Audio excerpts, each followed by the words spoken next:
Hello friends, कैसे हैं आप सब।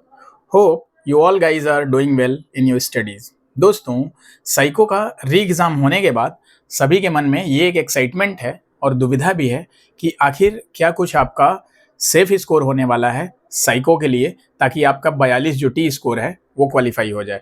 अब इसमें कई सारे फैक्टर्स हैं जो कि कंसीडर होंगे, क्योंकि कुछ बच्चों का एग्ज़ाम पहले 15 जुलाई को हुआ है, तो जोन वाइज शिफ्ट वाइज तमाम बातें हैं। तो इन तमाम बातों पे मैं चर्चा करूंगा और आपको बताऊंगा कि आखिर कैसे टी स्कोर बनेगा और कितना नंबर लाने पर आपका 42 टी स्कोर क्लियर हो जाएगा। तो जो भी भाई बंधु दोस्त यार हमारे इस चैनल पर नए हैं, चैनल को सब्सक्राइब करना ना भूलें, ताकि इसी तरह की इंपॉर्टेंट अपडेट मैं आगे भी आप सबके लिए लाता रहूं। तो दोस्तों, अगर हम बात करें कि आखिर किन किन फैक्टर्स पे आपका टी स्कोर डिपेंड करेगा, तो दोस्तों देखिए, साइको में आप सबको पता है कि कोई नेगेटिव मार्किंग तो था नहीं। 226 क्वेश्चंस थे आपके 73 मिनट्स में। तो अब ये भी डिपेंड करेगा कि आखिर बच्चों ने अटेम्प्ट करने को तो पूरा पूरा अटेम्प्ट किया है। कुछ बच्चे किसी किसी बैटरी टेस्ट में छूट भी गया है बिकॉज ऑफ टाइम मैनेजमेंट। लेकिन अब जो तुक्का लगाया है कुछ लोगों ने, जैसे लास्ट में 10 सेकंड या आखिरी के 15 सेकंड में कुछ लोग क्या करते हैं कि लगातार जल्दी जल्दी सेम ऑप्शन मारते चले जाते हैं और अटेम्प्ट उनका काउंट होता है कि उन्होंने पूरा अटेम्प्ट किया है। अब ये भी फैक्टर आएगा कि आखिर आपका वो जो आपने बिना 100% कॉन्फिडेंस के साथ किया है उसमें से आपके कितने सही होते हैं। तो देखिए, मैं आपको बता दूं कि हर एक बैटरी टेस्ट का जोन वाइज पहली बात तो आपका कट ऑफ बनेगा, ठीक है, और शिफ्ट वाइज को वो कंसीडर करेंगे, ऐसा नहीं कि नहीं कंसीडर करेंगे, लेकिन उसके बाद फाइनली जो कट ऑफ बनना है वो आपका जोन वाइज बनना है, ठीक है दोस्तों। तो एक जोन के कैंडिडेट का दूसरे जोन के कैंडिडेट से कोई लेना देना नहीं है, क्योंकि हर जोन का एवरेज अटेम्प्ट अलग रहेगा और हर जोन का साइको का स्कोर जोन वाइज बनना है। अब आगे मैं आपको बताने जा रहा हूं हर एक बैटरी वाइज कि आपका क्या कुछ सेफ स्कोर हो सकता है दोस्तों, क्योंकि डिफिकल्टी लेवल थोड़ा बहुत डिफरेंस था, लेकिन 31 वालों को पर्याप्त और समय मिल गया था 1.5 महीने का।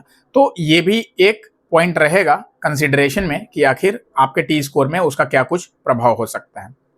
तो अगर पहले बैटरी टेस्ट की हम बात करें, जो कि आपका था फिगर फाइंडिंग वाला दोस्तों, तो अब देखिए फिगर फाइंडिंग में क्या है कि आपके 24 क्वेश्चन आते हैं। तो अब इसमें जो एवरेज अटेम्प्ट दोनों शिफ्ट के बच्चों का अगर देखा जाए, तो अगर आपके 17 से 20-21 के बीच में हैं, तो आप आसानी से 42 का टी स्कोर पास कर जाएंगे, ठीक है दोस्तों।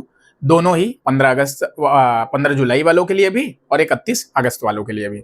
फिर अगर हम बात करें आपका वॉच टेबल टेस्ट की, तो देखिए वॉच टेबल टेस्ट में क्या था कि 31 अगस्त को जो पेपर हुआ उसमें थोड़ा बहुत बच्चों को घुमाया गया। कुछ क्वेश्चंस ऐसे थे जो ट्रिकी थे या टिपिकल थे, या तो उन्होंने प्रैक्टिस उस हिसाब से नहीं किया था, डायरेक्शन को नॉर्थ साउथ ना देके केवल NSEW दिया था, और फिर क्लॉकवाइज या एंटी क्लॉकवाइज ना बोल के डायरेक्ट बोला था कि यहाँ से यहाँ जाएं। तो बच्चे इसमें थोड़ा सा कंफ्यूज हुए, तो कुछ बच्चों का वहाँ पे क्वेश्चंस अनअटेम्प्टेड भी रह गया।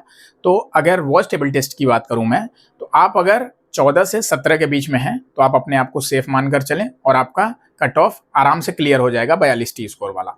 फिर अगर हिडन क्यूब की बात करें, तो यहाँ पे भी आप सबने देखा होगा जिन्होंने भी एग्जाम दिया है साइको का, कि एक पतली सी थिन लाइन थी जिसमें कि काफी सारा कंफ्यूजन था कि इसको हम काउंट करें कि ना काउंट करें, कंसीडर करें कि ना कंसीडर करें। तो दोस्तों देखिए, अकॉर्डिंग टू RDSO गाइडलाइंस वो थिन लाइन भी आपको काउंट करना था, बिकॉज उन्होंने साफ साफ लिखा है कि if any part of any material अगर विजिबल है तो उसको आपको मानना है कि वो चीज दिख रही है। तो it means you have to count thin line of hidden cube, ठीक है।